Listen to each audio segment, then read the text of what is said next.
everybody, my name is Patrick and welcome to Skills Resource Group. I think you would agree with me if I say that a person's behavior can be influenced by what that person really knows.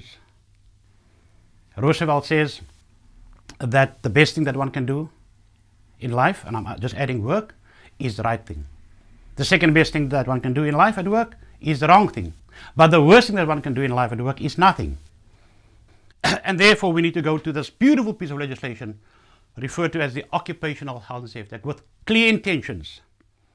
It's there to provide for the health and safety of persons at work, for the health and safety of persons in connection with the use of plant and machinery. And then it also speaks about the protection of persons other than persons at work. Against what? Against hazards to health and safety arising out of or in connection with the activities of persons of work. What is the first step that one must do in making sure that the work environment is safe? I think you would agree with me if I say that the first thing that one must do is to go out and identify the hazards. Because you would not be able to in a position to make your work environment safe if you're unaware of where your potential source of danger is coming from. So that would be the very, very first step. In fact, the law says there's a preferred legal hierarchy of controls, which you've got to adopt. First thing that one must do is to try and eliminate the potential source of danger. That would be the first ultimate price. If not, if you've got a chemical which is toxic, try and substitute something less toxic. Failing which, an engineering control. Typical example, as mentioned previously, is the lockout device, putting a physical barrier between the employee and the source of danger, followed by an administrative control, a safe way to do the work. The question that is asked now, why when it's raining in Cape Town there are more accidents? Why when it's misty in Cape Town there are more accidents? Because people have never been trained to drive under those conditions. So reflexive competence has never been established. The ability of the employee to adjust his conduct when the condition starts to unfold in front of him.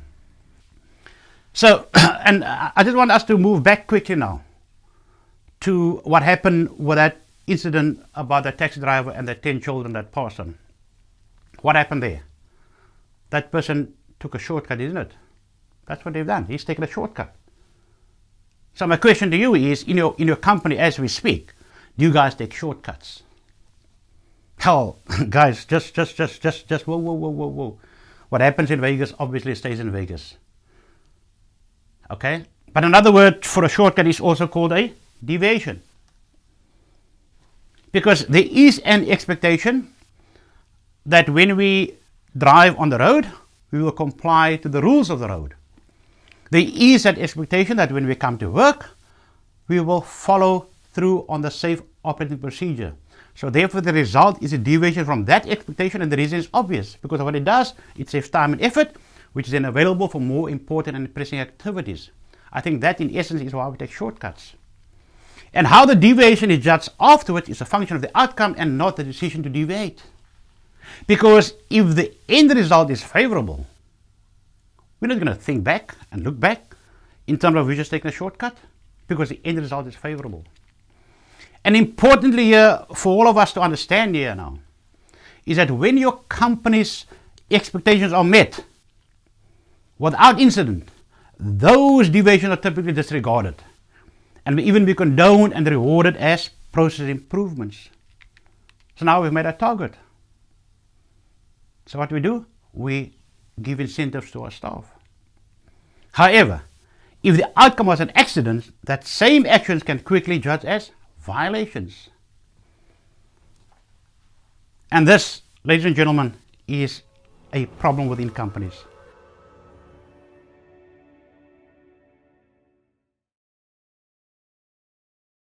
So let's get into it now. Let's actually look at the structure of the Act itself. Let's look at the roles and the responsibilities of each and every player within the organization. And to that end, the Act comes in and puts the structure out there. And this is to facilitate health and safety within the organization. So you get the 16.1, 16.2, you get the employer, who then appoints supervisors. Then you get the employees, who through a nomination process will elect health and safety representatives. This then constitutes your health and safety committee. And what it does, therefore, is that each and every concern that the employee has got needs to be escalated to the health and safety representative, who will then on a quarterly basis sit within the committee, whereby they will then make recommendations in terms of the concerns that was expressed by the employees. And they would then have to meet on a quarterly basis with the 16.2. And what we're saying here, that it is rational and indeed necessary that employers consider foreseeable political and public reactions to possible accident scenarios. Organizations need to consider the implications arising from those reactions. Loss of revenue, patronage, and then consider whether this justifies a high level of risk control than would otherwise have been provided. This is an appropriate method for taking into account societal concerns, recognizing that perceptions of safety affects the reality of your commercial performance to the extent to which they affect the behavior of the customers, the public, and other persons potentially affected by your operations. The reference that I'm going to make in terms of chemicals was that Mr. Amos Mabuso, it was on the national television. Somebody dropped a piece of metal in a caustic bath and it splashed into his eyes. And so naturally Mr. Mabuso then spoke to the supervisor and said to the supervisor, "Sir, I need to be taken to the doctor." And the supervisor said to him, "Listen, man, we've got short staff. Don't you want to use some hygiene?" And then Mr. Mabuso then also acknowledges, and he said it, that he acknowledged that he must have made a mistake not to insist on going to the doctor, and he then continued working using the hygiene. Neither Amos nor his supervisor was aware of that specific provision in the Act, commonly known or referred to as your material safety data sheet. It provides you all detailed information in terms of exactly what the risks are, under which conditions must that substance be used, and clearly, most importantly, the procedures that must be followed in the event of an incident involving that substance. That for me is critically important, that we just need to understand that. And it's critically important that supervisors, that managers needs to understand that when a worker joins the company, it is critically important that that worker must be introduced to the right values the first time. And I keep on saying that when you are going to develop safe working procedures, the question that we ask when we investigate incidents: what happened, how it happened, what happened, who was involved, where did it take effect? And so built into your safe operating procedure needs to be exactly what needs to happen. Look what the law says under F. It says, as far as it's practicable, not permitting any employee to do any work, to produce, process, use, handle, store, transport any article or substance, or to operate any plant or machinery, unless the precautionary measures contemplated in paragraphs B or D, or any other precautionary measure which may have been prescribed have been taken. Now, when we are enforcing, what tools are we going to use it? Are we going to use it as a punitive tool or as a corrective tool? The frequent asked question about supervisors that wants to know who is responsible to conduct risk assessments within the workplace. Is it the supervisors or is it the managers or the employers? And I would normally refer them to the Occupational Safety Act, what we're discussing now, in Section 8, Subsection 2I, where it says, ensuring that work is performed, plant and machinery being used under the general supervision of a person trained to understand the hazards associated with the work and who's got the authority to ensure that the precautionary measures taken by the employer are implemented. And last but not least, ladies and gentlemen, for me this was probably the most important one, which is causing all employees to be informed, on the scope of their authority as contemplated under section 37, subsection 1b. What are we talking about here? We're talking about having to appoint your employees. Having to appoint your employees. An appointment letter clearly outlines the duties and the responsibilities assigned to the person being appointed. An appointment letter provides proof of compliance in an audit or in a court of law. It clearly outlines a person's responsibilities and duties. There is therefore less of a chance that the person can claim that they were unaware of the responsibilities and duties. Appointment letters identify the person being appointed has received the appropriate training for that specific appointment. That is why I'm so passionate about this law, because it's got all the answers. It's like the Bible, it's like the Quran. It's got all the answers. We just need to understand it. We just need to internalize it, and then we need to just apply it to our minds, and we'll see the rewards, we'll see the benefits.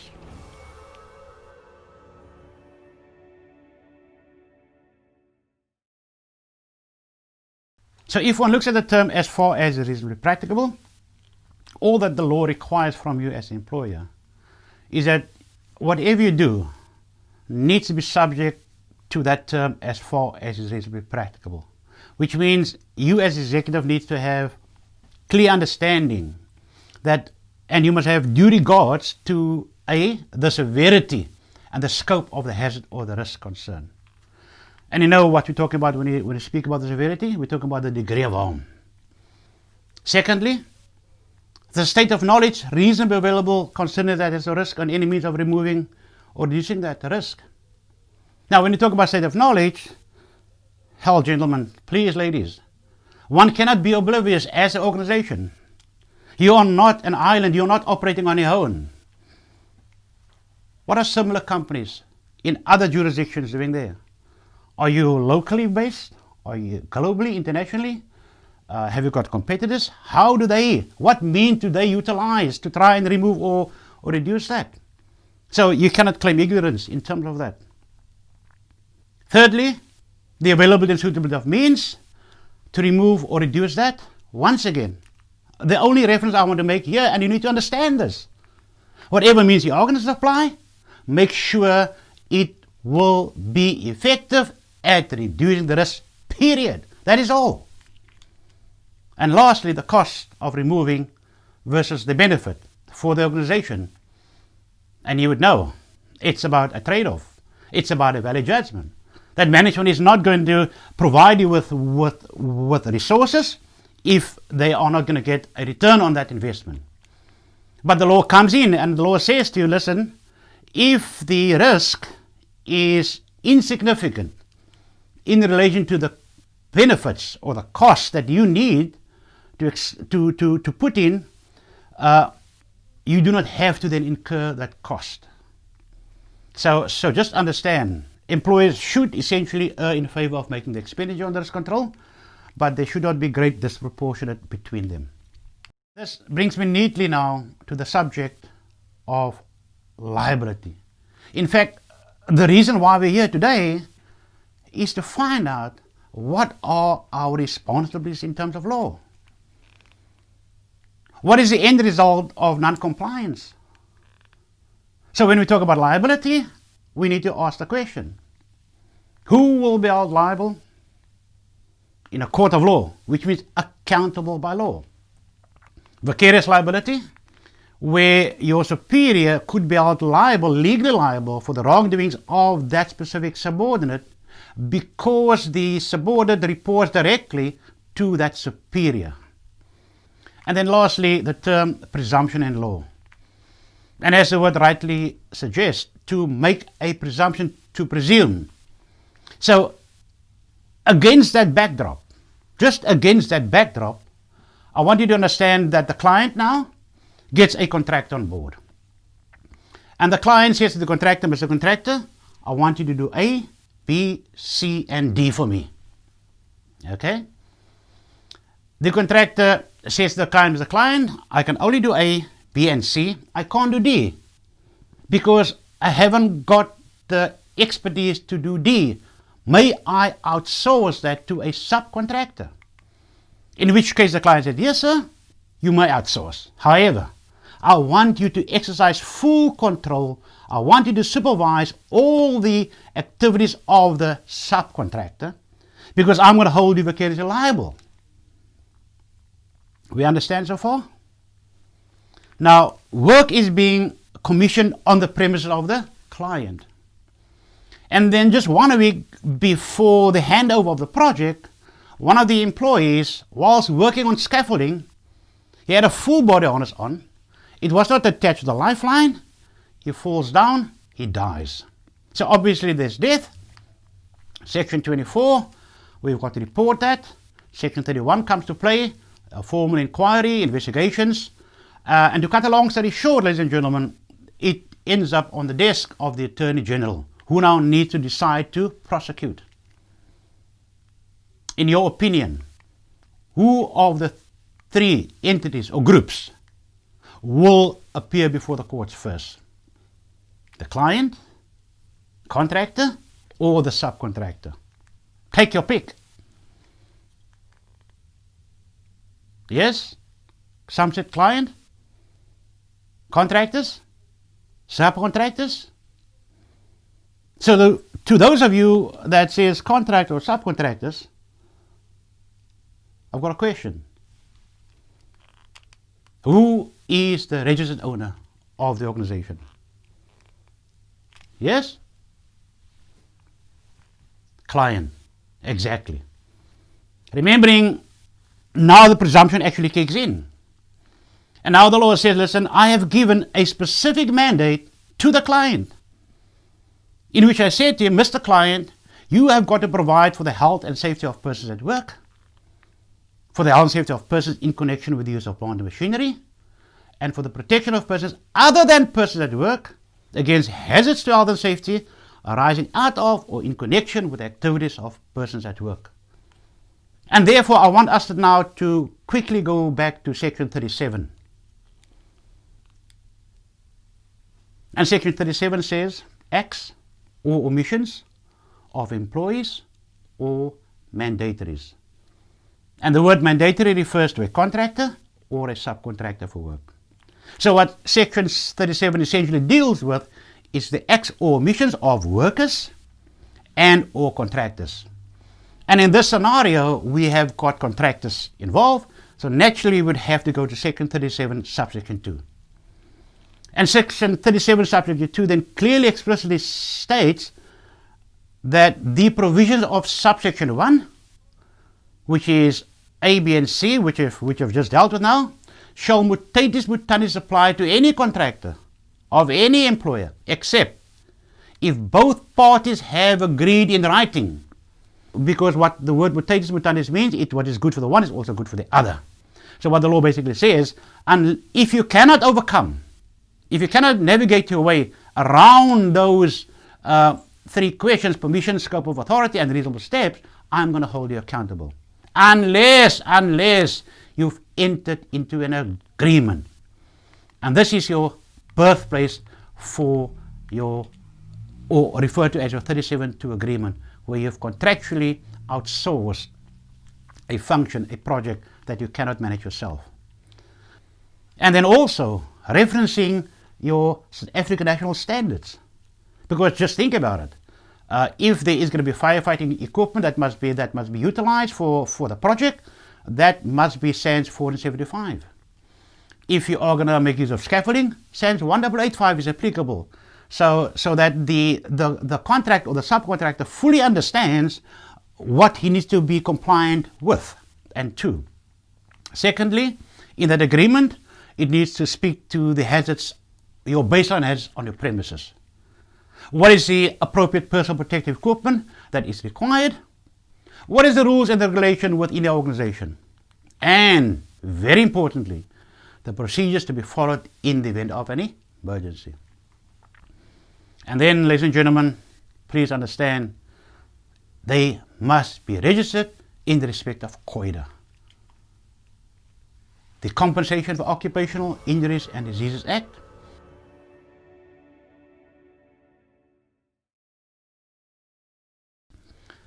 And then last but not least, you need to have a letter of good standing. So now the client now produces that information to the court. And the court will say, Mr. CEO, thank you very much. Well done, sir. You may leave. Thank you very much. You are absolved. Continue with the good work. Who's next? Contractor. Good. Mr. Contractor, yes? Sworn in? Tell me, sir. Have you given that worker permission to do that work? So the court is going to ask him the same thing.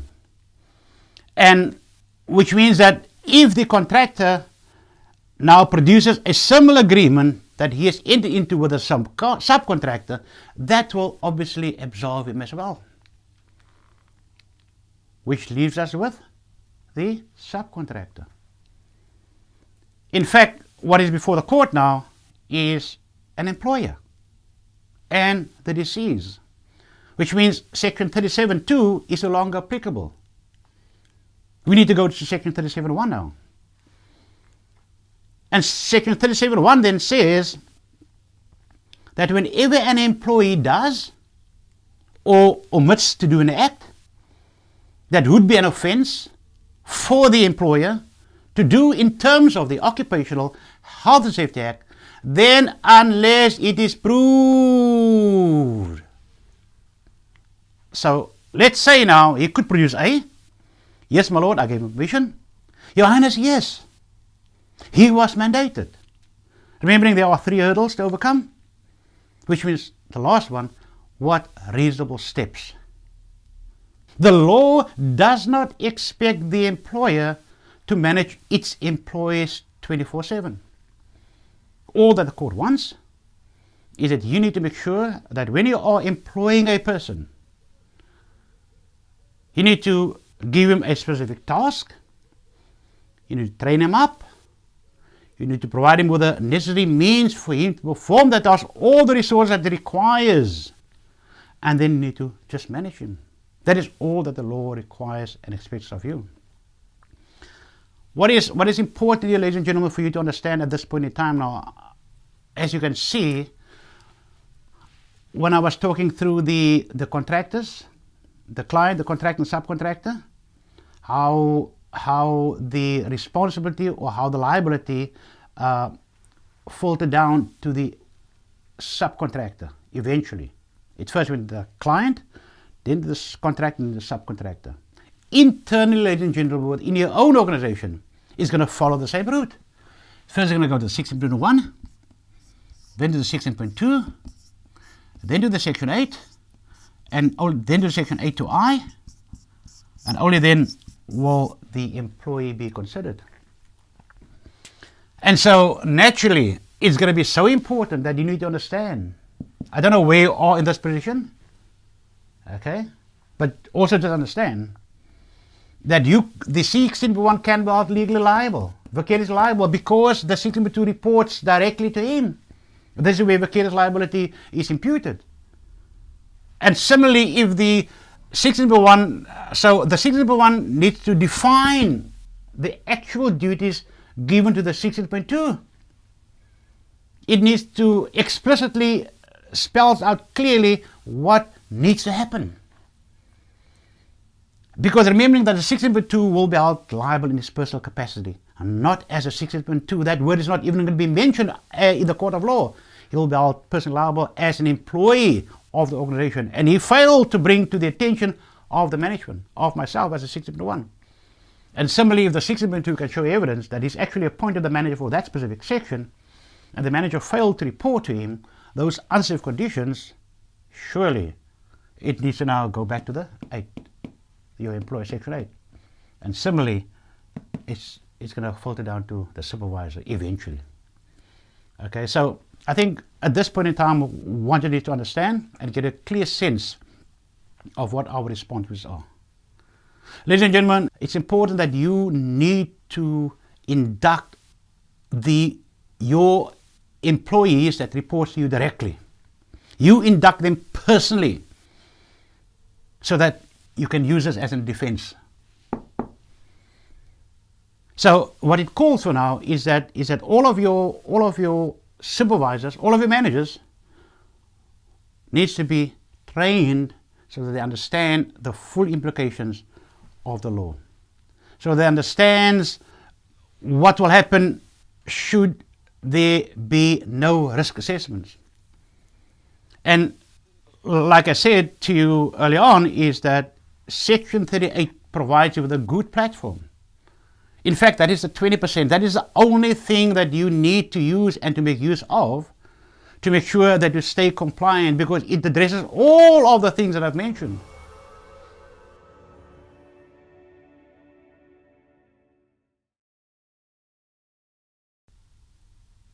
Just thinking back now, Section 8, subsection 2F, not permitting any employee to do any work, to produce, process, use, handle, store, transport any article or substance, or to operate any plant machinery unless the precautionary measures contemplated under BOD, risk assessments, or any other which may have been prescribed have been taken. It now becomes vitally important that we just need to consolidate. It becomes vitally important that we need to understand. I think we should have now a better understanding of the Occupational Health and Safety Act. We should have a better understanding now of what we need to do to ensure that we are compliant with the not only the Occupational Health and Safety Act, ladies and gentlemen, because just also understand that you've got an obligation to the regulations, hazardous chemical regulations, just to mention that one. And that is directly linked to what I said earlier on about Mr. Amos. And that is clearly spelled out in the hazardous regulation. And then obviously you also have national standards that needs to be utilized for the application of safety within the work environment. It's important that we just need to understand that. So ladies and gentlemen, I think let me just thank you sincerely from the bottom of my heart. With everything that we're faced with, just remembering we are actually experiencing this pandemic. So we are part of history. Life will evolve, life will change. But this 2020, it will always be there. It will be part of us forever. And so we need to embrace these changes. Nothing much we can do. But importantly, we need to make sure that as an organization, we are protected from any adverse challenges due to a failure on our part to do the right thing, to take care of our staff, to take care of our people. We've got a moral obligation. And so, with that being said, I specifically outlined all the sections of the Act. Now, we have got linked to those sections, there are related training. And it's going to be so important that your staff must be empowered. Like I said initially, that a person's behavior can be influenced by what that person knows. And skills resource group have got the knowledge. We've got a wealth of experience. And we are gladly willing, we are ready to serve you. And I want to thank you, ladies and gentlemen, once again. You go well now. You go back and you go and enhance the agenda and the brand of your organization. God bless.